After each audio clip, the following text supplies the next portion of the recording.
Magandang araw mga kaibigan. Gusto kong i-share sa inyo ang resulta ng pinaka-latest na survey ng Pulse Asia na kung saan ang mga respondents naglabas ng pagkadismaya, ng galit sa mga government officials natin na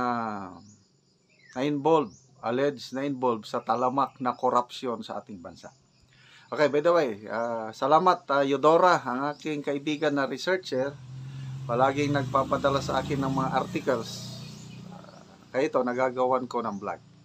Sa Philippine Star ngayon na headline, ang title, Filipinos want senatorial bets to focus on job creation, addressing corruption survey. So ito na yung Pulse Asia survey.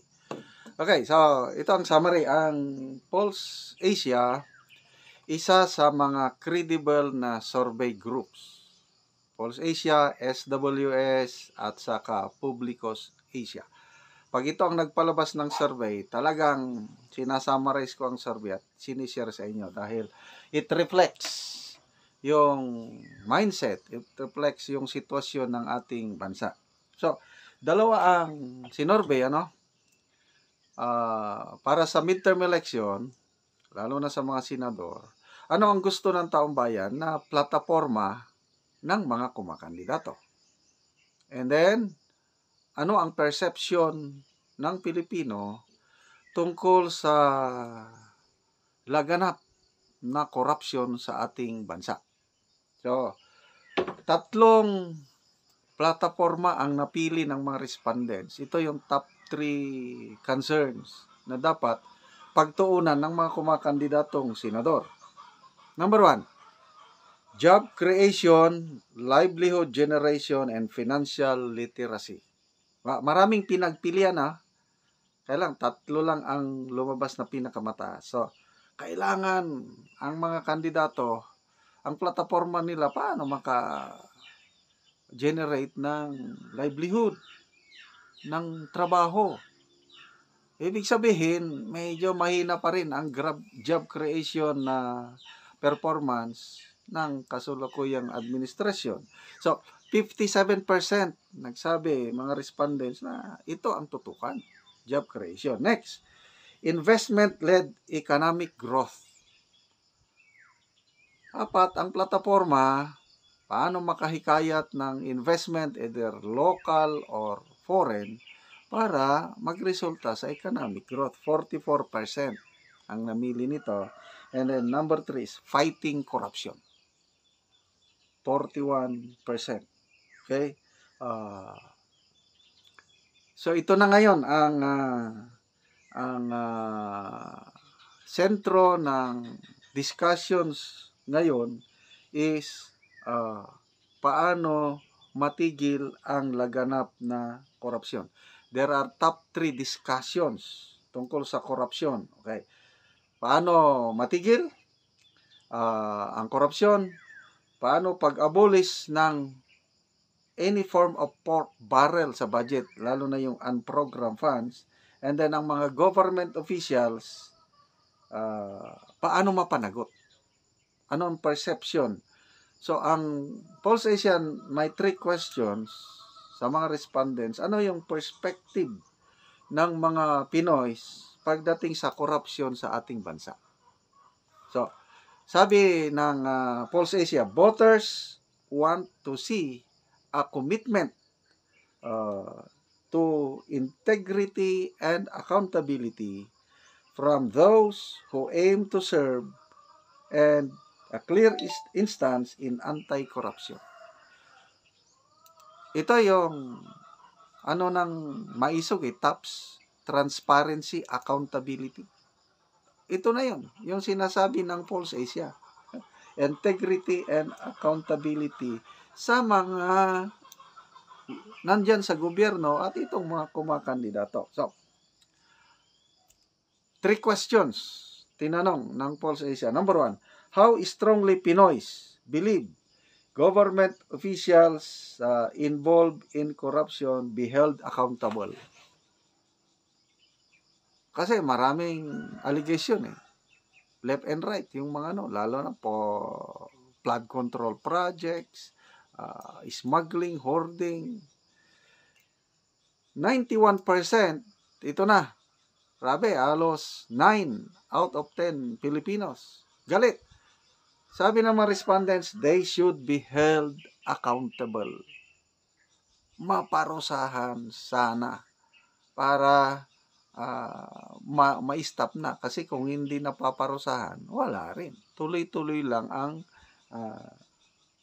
pangungurakot. So, ito na yung galit ng taong bayan na something must be done. Makasuhan at maparusahan ang mga nagnanakaw sa pera ng taong bayan. Okay, so, ang dami, no? Darating kaya ito panahon ng mga nangungurakot. Lalo na yung masakit yan, yung flood control projects grabe, 5,500 flood control projects natapos na. After that, binaha. Metro Manila, kawawang Metro Manila. Okay, so, next question yun. Ano ang benefits na makukuha ng mga Pinoy pag magkaroon ng totohanan na anti-corruption drive ang gobyerno? So, ito yung sumagot. Tataas ang trust ng mga tao sa gobyerno pag magkaroon ng tunay na anti-corruption drive. 61% nagsabi, more Filipinos will trust the government. Another benefits, standard of living tataas. Aasenso ang Pilipino, 58%. And then, the economy will grow. 52% nagsabi kung tutuhanin lang ng gobyerno ang kanilang anti-corruption drive. So, another question, pangatlong question is, pag pagpabayaan lang ng gobyerno na tuloy-tuloy ang pangungurakot, anong mangyari? Ang mga respondents nagsabi, mawawalan ng tiwala ang taong bayan sa gobyerno, 65%. And then, magkakaroon ng poverty, madadagdagan ang pobre sa Pilipinas, 51%. And then, magkakaroon ng inefficient public service, 45%. Okay, speaking of poverty, bagong labas na survey ito ng SWS naman. Nako, tumaas ang bilang ng mga pobreng Pilipino. Ito, pinaka-latest survey rin ng SWS. September din, third quarter. 59% sa mga sinorvey nagsabi na pobre sila. Ibig sabihin, 6 out of 10 Filipinos na sinorvey, pobre kami. So, ang dami. Comparing nung second quarter na SWS survey, tumaas. Kasi nung second quarter na survey, 58% nagsabi na pobre sila. Ngayon, 59% na. So, dumarami yung bilang ng mga pobreng Pilipino. In terms of number of Filipino families, itong latest survey na 59%, that translates to 16.3 million Filipinos, pobre sila. Nadagdagan, kasi nung second quarter, yung 58%, that is 16 million Filipinos. Ibig sabihin, after 3 months, from second to third quarter, mayroong 300,000 Filipino families na nung una, they do not, hindi sila pobre. Ngayon, pumobre. So, ganun po ang nangyayari. Pahirap ng pahirap ang buhay sa Pilipinas. Anong number one reason? Maraming reasons. Kaya lang, dahil dito sa graft and corruption. So, ulitin ko, galit na ang taong bayan sa mga nangungurakot sa gobyerno. So, 91%, 9 out of 10, dapat mapanagot sila makasuhan at makulong. At balik tayo sa election. Top 3 platforms of government na titignan ng botante is job livelihood generation.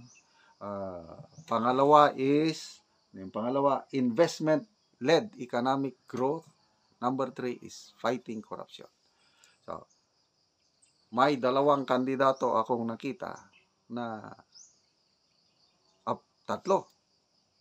Ito yung palagi nilang sinasabi. Sino yung tatlong kandidato na yan? Attorney Vic Rodriguez, Congressman Dante Marcoleta, and ex-COA Commissioner Heidi Mendoza. Merong pang-apat. Kaya lang, parang hindi ka panipaniwala. Si ex-Senator Manny Pacquiao. Sabi niya, lalabanan daw niya ang korupsyon. Yan ang pagpapatuloy niya. Kaya lang, noong nakarang election, May 2022, pinabatikos niya ang Marcos Ill-Gotten Wealth.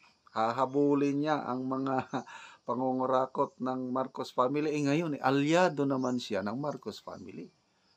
So, kapanipaniwala ba ang anti-corruption advocacy ni Senator Manny Pacquiao? O kayo na ang bahala.